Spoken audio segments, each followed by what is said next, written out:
patience is something that I would encourage myself to have more of.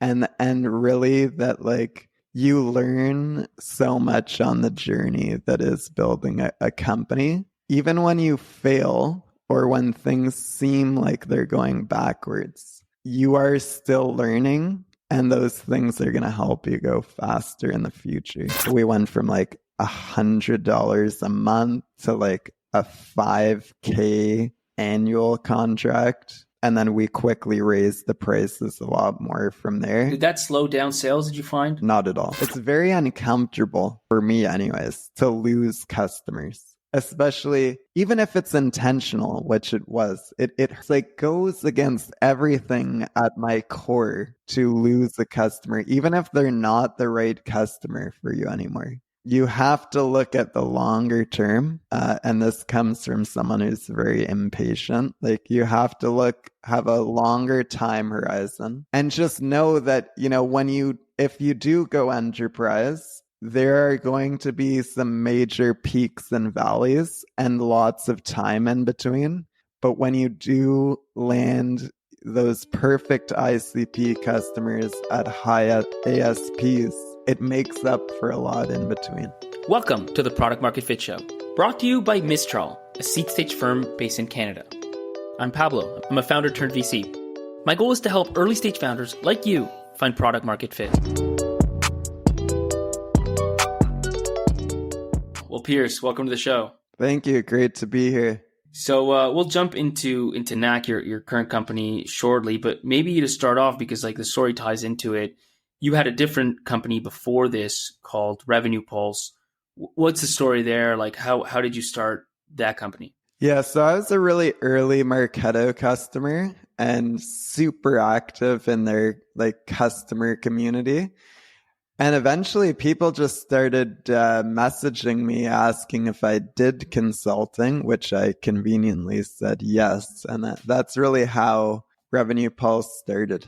And tell us a bit more, like people know Marketo like by name, but I think like a lot of people don't really know kind of what you actually do with Marketo, like who uses it and how, in the same way that like people will know Salesforce much better than, let's say, a Marketo for the most part. So just tell me a bit about like what even is Marketo, who uses it and for what mainly? You mentioned Salesforce. That's really like the sales platform that every company is using.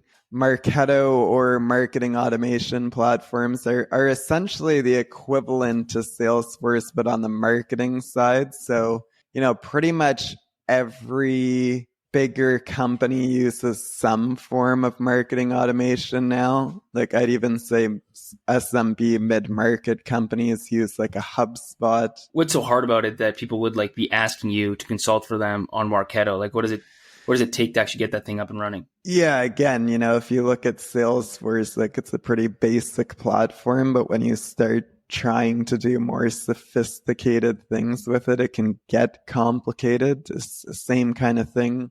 When we started Revenue Pulse, there was just a huge wave of companies who were just getting started with it. So we did a ton of implementations.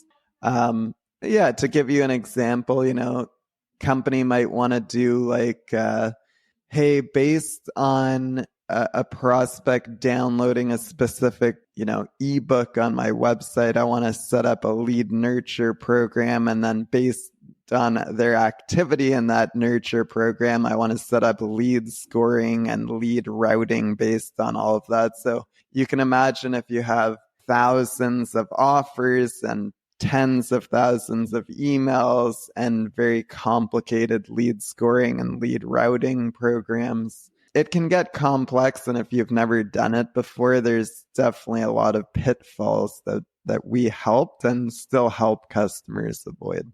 Got it. And so you're doing this, and what are the common things that people are asking for? Because as I understand, like Knak is born out of here. It's born out of you seeing similar trends in these implementations. Like what are some of the, and this is 2013, right? Like, but just maybe take us through like, what are some of the examples of things that people are asking you to do? A lot of the work was around implementations, and a big part of the implementation would be getting them up and running on their emails and landing pages. So that is externally, really the only thing that a prospect or a customer sees out of a Marketo or a Pardot or an Eloqua. And the reality was, especially back in 2013, was unless you knew how to code HTML and CSS, you needed somebody to help you build out those initial templates. And so that's one thing we were doing all the time at Revenue Pulse was helping our customers design and code and build these templates for Marketo. So you're helping them build like email templates and landing pages? Exactly. Are you not better off just sending like straight up text only emails? Like, do people not get to a point, at least for me, this is total personal end of one, but like, I'm like, if the thing is an image, I know it's a blast. And if it's a blast, like I just ignore it, goes straight to junk. Am I off on that? Yeah, no, I think definitely both email, like what we recommend and what all the kind of studies show is it's good to do a mix of both, right? Like you're gonna have some people like you who respond better to text only emails that look like they're coming from a person. And HTML emails, I think, still serve a really important purpose, especially as brand becomes more important in marketing.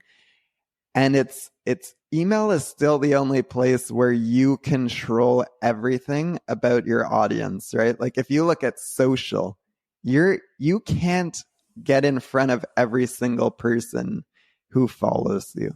If you look at paid advertising, it's the same thing. Whereas email, you're in control. If you want to get a message to every single person in your database, you can do that. And it's totally free still. No, I totally agree. I mean, I think email is the one place where you truly own your audience, right? And you do get something delivered to their inbox. Now they're starting to filter out. Does it go to social? Does it go to main? And these sort of things. And then, do people actually read it and whatever is a different story. But there's something powerful about owning that email list and having like a communication channel that you own kind of end to end. So that I totally get. Going back to the Marketo thing, I have to ask, like, and maybe this is a stupid question, but like, is that a word like MailChimp plays? Like, is that not the easiest way to just get a template going? Or is that something that like a larger enterprise, that doesn't fit, let's say, for a larger enterprise, and that's why they need to use Marketo, something that's a little bit more customizable, a little more complex? For small companies, I would definitely recommend like a MailChimp or even a HubSpot is good as you get a little bit bigger. What it really comes down to is when you've invested in a platform like Salesforce for your CRM, you need something that's fully integrated between your marketing automation platform and your CRM, because marketing and sales really need to work together, have that full cycle visibility from top of funnel to bottom. And so that's when most companies will graduate into one of these bigger marketing automation platforms. But I will say, I do think HubSpot is making a lot of progress up market. So, at least back then and for enterprises, the best way to, I guess, a lot of this is probably analytics, right? Like it's following a lead end to end. It's having your data actually make sense in the back end when you look at what emails are working, what landing pages are working, and then what's actually converting from, an MQL or somebody that's reading content to somebody that's buying, which would maybe live more in Salesforce. You're doing this, and I guess tell us the story of how you start to shift from this, custom, bespoke services consulting company to what became Knak. Yeah. So, as we got into the company, this was probably like 2 or 3 years into the company. As an entrepreneur, I was constantly making product idea lists of like, hey, what are other companies I could start? What are products that I could build out? So I probably had a list of like 10 to 15 of those that I was tracking over time, just of like, hey, this problem keeps coming up, or like, hey, this is a lot harder than I think it should be. And one of those things on that list was creating these email and landing page templates, because we were getting a ton of these. Like every customer we worked with asked us for these templates, and we were doing them bespoke, we were coding them out, but it was a real headache for both parties. Like it sucked for us because it was like a month of going back and forth and them saying, hey, move this button down here, change this typo or whatever. And to be honest, like it was good money for the agency. And like lots of agencies are still building these out. But it was not a great customer experience, and it still isn't. And I just felt like this could all be done. Like this month-long project could probably take 5 minutes if the customer was in control and they could do more of that. And so that's exactly what we did. We built an MVP where we had 3 of our most popular templates that we built for customers. And the customer could do everything they couldn't in Marketo. So they could pick a template, they could change to their brand colors, they could add their logo, and they could change their social media icons to point to their URLs. Like literally, that's all it did. And then we most of the time was spent injecting the specific Marketo syntax and syncing it into Marketo. And so super basic MVP. It was a credit card payment, $99 a month. And we put that up there. We launched it at the annual Marketo conference. And it took off. Like it was super basic, but we were up to like 700 customers in the first year and a half. Paying $100 a month each. Yeah. Got it. So you're doing so you went from 0 to $1 million a year in like a year or so? Well, like it grew super fast, and then we kind of plateaued at $1 million. What we learned was that number one, it was a ton of support to support 700 customers with like a 3-person company. And we also learned that, I think our customers built like over 50,000 of these Marketo templates in a year and a half. And it didn't matter what kind of template we were making. The first thing they wanted to do was change something, right? And because we didn't have that full editor. And I have to ask, like, because you're in Ottawa, like the big dog in Ottawa was and is by far Shopify. They're doing templates for e-commerce. Was that an inspiration at all when you thought about templates for Marketo? Well, listen, I would say that they're a big inspiration for me as an entrepreneur. I worked with somebody who was good friends with some people over there, and I remember getting a tour of their office, like their first office way back in the day. Is that the Buy Where Market one with the slide and stuff, or was it even earlier? Even earlier, like when they had the robot that was like driving around the office for the remote people. And like at that point in my career, I had only heard of Silicon Valley.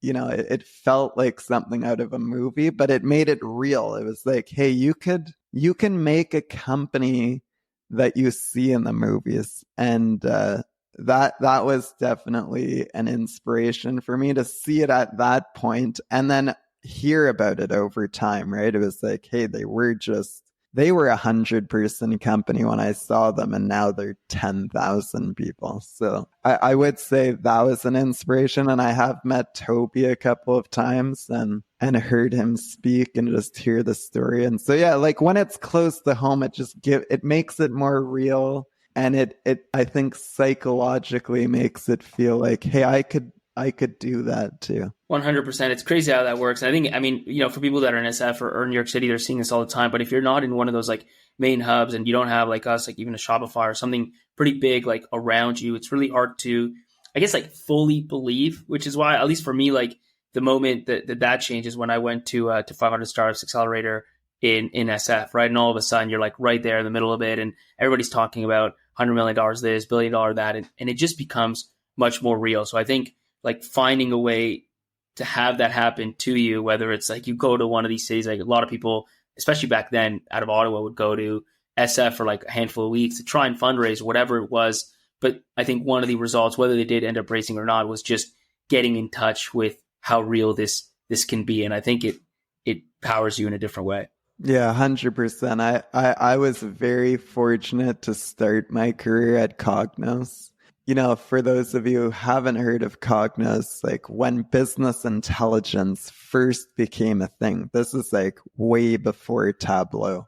I joined Cognos when we were like 3,000 people. That's another kind of Ottawa startup at one point. It exited for like what, 5 billion or something like that? It's pretty 5 big. billion. It was IBM's biggest acquisition ever. So again, I think yeah, seeing that again, being there when they were 3,000 people was unbelievable. Just seeing like how the company was run. We were big enough that we had like a ton of resources, but it still felt like a startup, and how quickly they were moving, and all the innovation they were doing was amazing. I have to ask, by the way, like, so as you're going through Knack, you get to 1 million really quick, you probably feel like a hero, and then you start to plateau and you have all these kind of challenges around servicing. Do you ever regret leaving behind the consulting business? And I ask that because a lot of times product is sexier, it feels scalable, you can raise money. There's something to these consulting business that just profit, profit, profit. And sometimes it's actually easier to land a customer that way than it might be with a product business. I wonder if that went through your mind during that like year or two. 100%. And to be honest, I hadn't left my consulting business when we were doing 1 million in ARR because of exactly that. Like the consulting business was still way more successful than Knack was. And I hadn't seen enough to be like, you know what? I'm leaving this consulting. Like I need to focus 100% of my time and effort on Knack. How big was the consulting business? At that point in time, we were probably like 20 or 25 people, but it was, really profitable company. So walk me through then. What do you do during, like, first of all, how long did you plateau for? And what were some of the things that you tried that year to get things turning around again? Yeah, like I am a very impatient person, so we did not plateau for long. Maybe like 3 to 5 months, we saw that trend, and we're like, hey, we gotta do something about this. And we took all of our learnings over the first 3 years, I think, and said, okay, if we were going to build a new product. Just to be clear, the first 3 years you're including the consulting learnings? I can't remember exactly if it was 2 or 3 years or 1 to 2 years that we ran like the template product, but in my head there's like a template era, and we learned in that time. We learned that our product was not sticky because people would just take the templates and cancel their subscription. We learned that templates are not the solution to the problem we were trying to. Like once you use the template, you could just copy it and keep it within Marketo. It was yours. So you had the code and you're like, thanks a lot, guys. Right. See you later. And then the other thing was we made those 50,000 templates and people were still like, hey, can you send me the code to change the font or do something else? Or move something around. So we knew that wasn't the solution either. So that's when we pivoted what really Knack is today, which is the full creation experience. So it was no longer about templates. It was about building an email from end to end. And what we also realized there is like, it is so much more than just building the email for a big company. It's about setting your brand and making sure the brand can't go off the rails. It's about collaborating, right? You have a lot of people building these assets out. It's about getting approvals. It's about connecting into the other parts of the tech stack that they already use. It's about getting inspiration for your next campaign, about testing, about optimizing. What's a concrete example? Like collaboration and maybe approvals, like that's, I think, pretty clear in terms of what that feature looks like. And those are features that are, part of many different products or workflows. But like what else, what does that mean? Like when you say you went from just like building templates to like an end-to-end email, service or whatever, like what does that really mean? Funny you mentioned collaboration because, yeah, I think most people now think of like collaboration in Figma, where you can have multiple people in there. You can drop pins. You can tag people. Okay, none of that exists in marketing automation platforms. Like none of it. Do you know how they collaborate right now? They send test emails back and forth. That seems so obvious, right? Like to you, you're just like, oh, Figma collaboration. Like we are filling all of those gaps that the marketing automation platforms leave. You know, you think, oh, well, like Adobe must have that, or like Salesforce must have that, or Oracle must have that. None of them have that. That is a good example of like, hey, like let's build a modern creation platform using current tech. And that's what we did. And it's kind of across the whole spectrum. Another example would be, you know, I mentioned all of those email clients and how they all render the code differently. Right now, people are using like point solutions to see how that code looks across all their clients. So if you wanted to be like, what's my email going to look like on an iPhone 15 in the Gmail app? Well, the current state is like make your email in one platform, you send it to another platform to see how it's going to look, and then you make the changes in the other platform. Or like it's so broken. I see you laughing. Well, it reminds me of when we were building Android apps. We had to like have, I think back, this is like 10 years ago. I'm sure it's fixed now, but like we would have many different phones that we had to buy so that the devs could see like what the Android app looked like on different screens. And I remember at the time, I couldn't believe that we had to spend money on like phones that nobody needed to use except to see what the app looked like. Yeah, so I don't know. I feel like my job is just bringing common sense to these things that it blows my mind that so many people still work like this today. And at the biggest companies in the world, sometimes they have just the process that they have and the workarounds and the hoops that these marketers have to jump through. It's insane. So like we're kind of trying to fill all of those gaps one step at a time. And I think that's kind of how the Knak platform has evolved over these years. I think it makes sense, right? Status quo is a funny thing. It's very sticky. And there's also this concept of like, even as a person, I mean, you can be the top 0.1% in one discipline, or you can be like top 10% across 3 or 4 different disciplines. And that becomes like a top 0.1% overall because you're bringing in things from different places. And so like, I think as the founder and CEO, like, you know, if you're deep in marketing, which something like Marketo, you're very deep in marketing and enterprise marketing. But if you can bring in best of from different places and see where like, for whatever reason, it hasn't translated over, those are pretty low risk, kind of quote unquote, obvious bets. Like, you know, collaboration works. You know that maybe this company is like best in breed collaboration. If you bring this stuff over, odds are marketers are going to love it too. Yeah, 100%. I was thinking a lot about InVision recently. I don't know if you remember InVision, but they were one of the first kind of like new age collaboration platforms. I loved it. I used to use it all the time. But when I think back, like what happened to them, right? I think they just stayed as that collaboration platform. They weren't able, if you look at Figma, it was from creation to exporting. And had amazing collaboration in between. So I think that this like chain link strategy now of going from A to Z, especially as so many things are getting consolidated, people are really looking for that, I think. By the way, I have to ask, and I'm sure it's a question you would have gotten from like, you know, to the extent that you started fundraising or talking to VCs, probably from the VC crowd, but like, why wouldn't Marketo do this? I mean, this is core to implementing Marketo properly, is having these templates. It's kind of this onboarding lubricant, if you will. How come Marketo wouldn't just at some point add this sort of capability, this sort of functionality? Yeah, I think it's a good question. My take on this is a few reasons. One, there wasn't any incremental revenue for them to do this.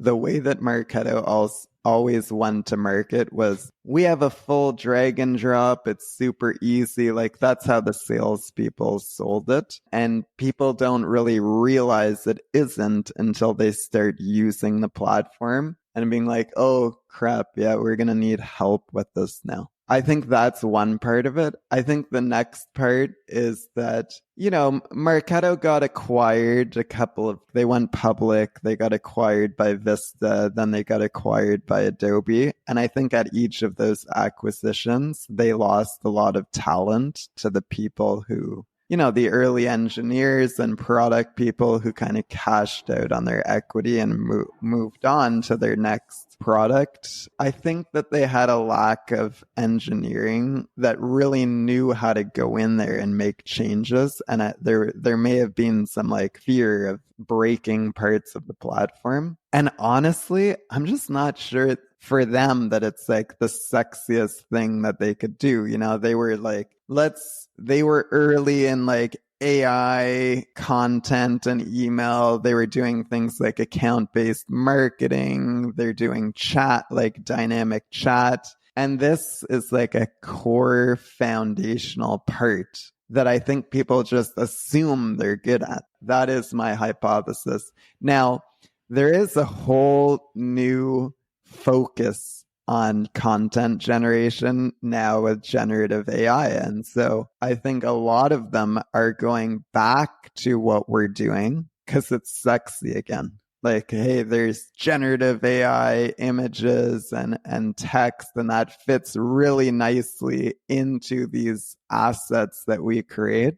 I'm fully expecting them to go into this again. And so going back to the storyline, you make these kind of, let's say, workflow changes, collaboration type of features. I assume that helps you on like retention, on churn, because it's now not just about the templates. What about the other problem you had, which was around like customization and people, messaging you to like tweak font? Like, how did you address that? So we don't have any of that anymore because fully no code, full creation platform. So the support, that huge part of support is completely gone. And I think, like we're definitely getting a lot of traction on the consolidation play of like, hey, Knak replaced like 3 different solutions into one. It's more capital efficient.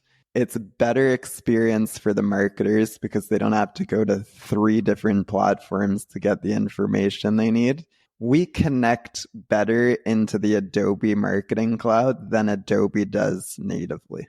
There are lots of integrations that don't exist through products that Adobe all owns that we do.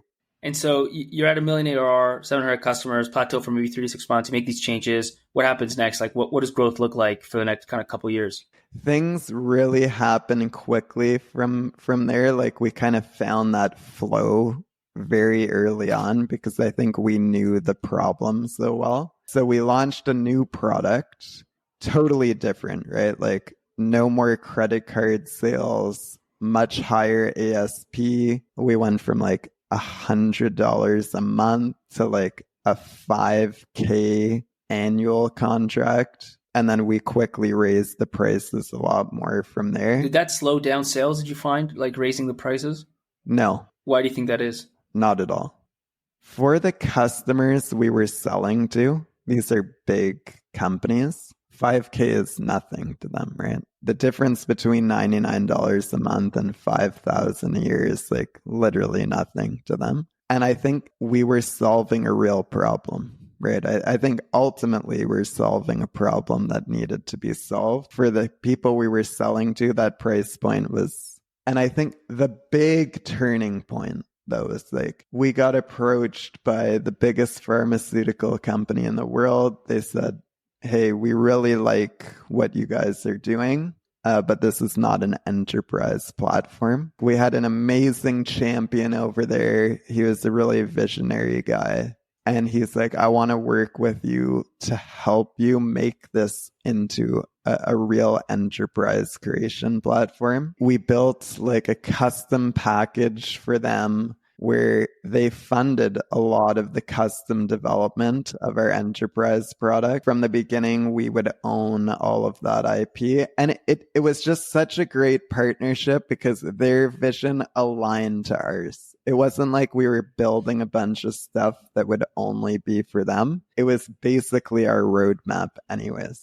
We had also like one of the biggest tech companies in the world around the exact same time. They didn't approach us, but this is like the power of partnerships. Someone I knew introduced me to their field marketing team. We started working with them. This is Citrix.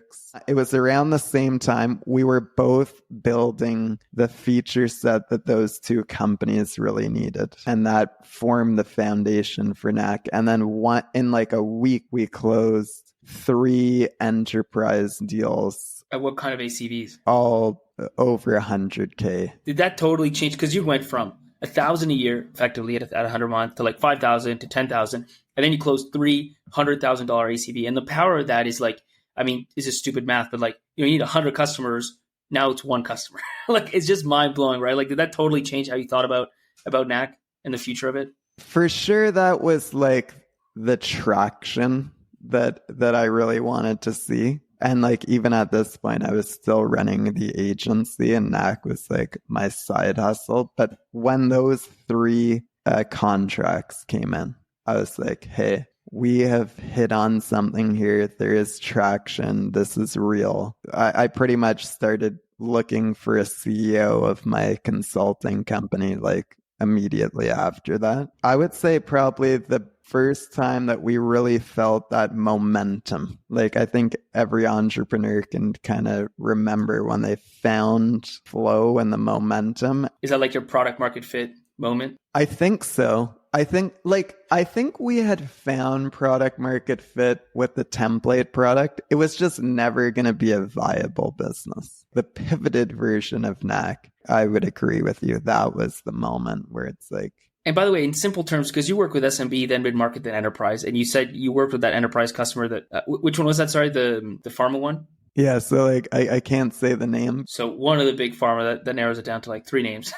You work with them and you said like they were very involved in the product. Like what are some of the key differences between a full like enterprise product and what you had? As you can imagine in pharma, it's a very regulated space. And you need to be able to really lock things down. We needed to create an like Knak into a place where a marketer couldn't even sync their asset into a platform that could potentially send it out until it was like fully approved. So that's one example. Another one was like, they have all these warnings that they need to be able to have in an email. So if you're promoting any type of drug, you need to have these like warning labels within those emails. And so creating a creation environment that had those included in it. And it's like crazy specific. It's like within the first 100 pixels of an email,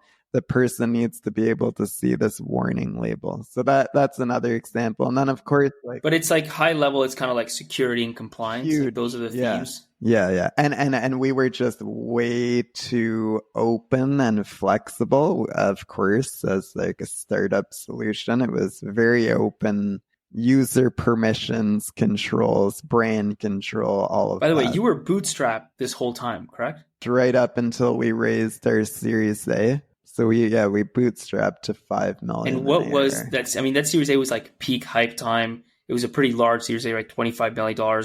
What did that feel like, honestly, to go from, a successful bootstrap company with 5 million, but I'm sure always a bank balance that was tight, to having like tens of millions of dollars in the account overnight? Yeah, it was pretty surreal, to be honest. I thought we would always be a bootstrap company because it was just working. But we did reach a point where we were like, hey, if we could add like, and we made a list, we're like, if we could hire like 50 more people, which would never be possible bootstrap, we think that we could grow this thing even faster. And I'll never forget, I had a call with our virtual CFO. Shout outs to Corey Mikulishin. We were going through our numbers at the end of the year. And this was, this was the end of 2021, which was the craziest time ever, I think, in the VC market. And we're just going through the numbers. And he was like, there was some expletives. And then he said, you guys need to raise right now. Like, I want to give Knak the the best chance I can to get as big as it can and make the biggest impact it could. But it was a hard decision, to be honest, because we were in such a great place. The culture was in such a good place. We were growing, things were happening. We're in that momentum. And like, I really didn't necessarily want to change anything just because things were going well. But we ran a process. We got a ton of term sheets. We ended up, picking insight partners because I think, like, the money aside, they had such an amazing portfolio, so many great resources, and I just really got along well with our investor there. We were, once you get through the diligence and everything, it is an amazing experience. Definitely rode a high for a long time there. It opened up so much. We were able to hire so many people.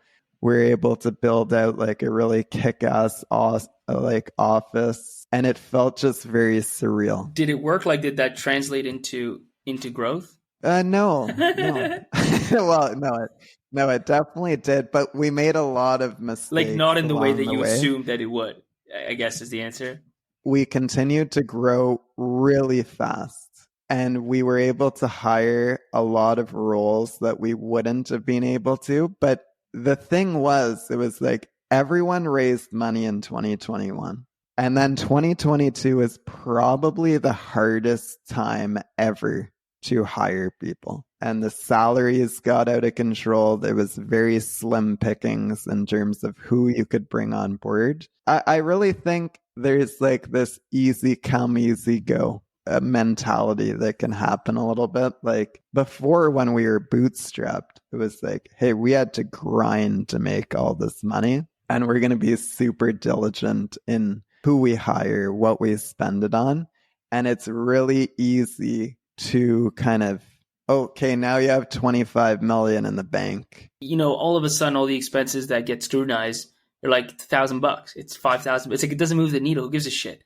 Just do it. You know what I mean? Like, and then that compounds though. 100%. I went from like the no guy to like the yeah, sure, why not for a while. Now, luckily, things changed pretty quickly, right? It seemed like you could just go out and raise more money endlessly. But 22, things started getting hard. 23, things definitely were hard. So I am so happy with the timing of our raise, because like we got a bit of a taste of it, but we didn't get too far ahead of our skis. And we're able to, we still have enough bootstrap DNA that we were able to course correct pretty quickly. But yeah, I can see how it happens for sure. Especially if we had been bootstrapped for 5 years. So that was pretty deep in how we ran everything. Give me a sense of where you at now, like whatever you can share, number of customers, revenue, or employees. Yeah, so we just hit the 100 employee milestone a few weeks ago, which we're pretty proud of. That seemed like a big thing to get to that. And yeah, so like, to be honest, I know I mentioned we're at 500 or 700 customers earlier in our template days. So I can just share with everyone, we changed our strategy. It's no longer $99 a month credit card, right? We're targeting, and we've built the product for some of the biggest companies in the world. So we have fewer customers than we did when we were the template product. I can just share, like, we're well north of 10 million in ARR now. So you 10x, like, I mean, bottom line is like from that time of 700 customers and $1 million in revenue, you more than 10x revenue, and let's say you halved or something like that, your customers. Exactly. It's not always a 1-to-1 ratio. And I will share, it can feel, it's very uncomfortable for me anyways, to lose customers, especially even if it's intentional, which it was. It like goes against everything at my core to lose a customer, even if they're not the right customer for you anymore. You have to look at the longer term. And this comes from someone who's very impatient. Like, you have to have a longer time horizon, and just know that, if you do go enterprise, there are going to be some major peaks and valleys and lots of time in between. But when you do land those perfect ICP customers at high ASPs, it makes up for a lot in between. Perfect. Well, we'll stop it there. I'll ask, we touched on product market fit earlier, so I'll ask the one question that we typically end with, which is if you could go back to, 2015 days when you were just starting Knak with like one piece of advice for your younger self, what might that be? Patience is something that I would encourage myself to have more of.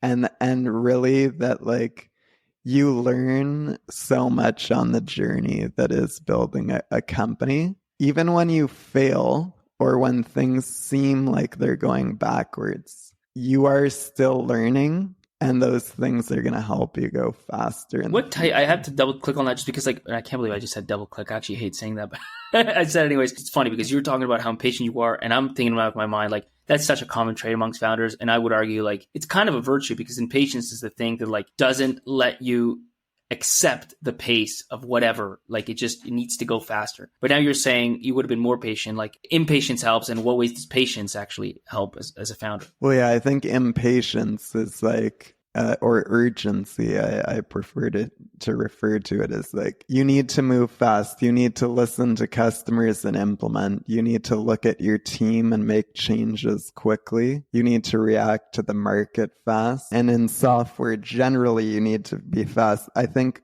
my advice to myself is more like, what seems like waiting a long time for me probably isn't a long time. And so expectations of new employees, like how fast are they going to be able to learn everything, ramp up and be productive, right? Like I need to give people time to get up to speed with where my head is at. And what is very obvious to me, I've learned over time that takes time for people to see that. And I need to do a better job of giving what's in my head to other people. And so I think maybe the patience is more like patience with the people you're working with and expectations of how quickly they're going to be able to run at you. I like that. I think the other thing too is like short-term urgency, long-term patience is like, yeah, you got to move really quick in the short term, but at the end of the day, things will always take longer than you hope. And it's always going to have peaks and troughs and valleys and all these sort of pieces. And so like accepting that while not accepting that the feature is going to take 2 months and finding ways to make it take 1 month, which is tough, right? It's almost this dissonance. But that's the world a founder lives in, I think. Well, Pierce, thanks so much for taking the time. It's been awesome. Yeah, thanks, Pablo. This was fun. If you listen to this episode and the show and you like it, I have a huge favor to ask for you. Well, it's actually a really small favor, but it has huge impact. But whichever app you're listening to this episode on, take it out, go to Product Market Fit Show, and leave a review, please. It's going to help. It's not just going to help me, to be clear. It's going to help other founders discover this show because the algorithms, whether it's Spotify, whether it's Apple, whether it's any other podcast player, one of the big things they look at is frequency of reviews. It's quantity of reviews. And the reality is, if all of you listening right now left reviews, we would have thousands of reviews. So please take literally a minute, even if you're just writing like, great podcast, or I love this podcast, whatever it is, just write a few words. Obviously, the longer the better, the more detailed the better, but write anything, leave 5 stars, and you will be helping me, but most importantly, many other founders just like you discover the show. Thank you.